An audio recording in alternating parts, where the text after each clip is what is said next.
Pelaku pencurian motor bernama Jufri ini ditangkap di tempat pelelangan ikan di Makassar saat hendak menjual barang bukti hasil curian. Pria 43 tahun itu sebelumnya mencuri motor dengan menggunakan gunting di kawasan Sabutung.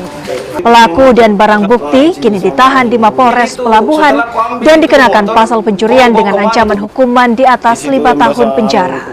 Kurang dari 1 kali 24 jam berhasil mengamankan pelaku pencurian kendaraan roda 2 yang terjadi di pelelangan ikan dekat SPBU Jalan Potere.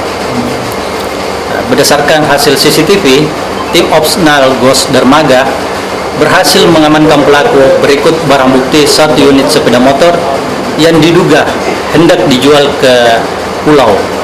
Bagaimana caranya pelaku?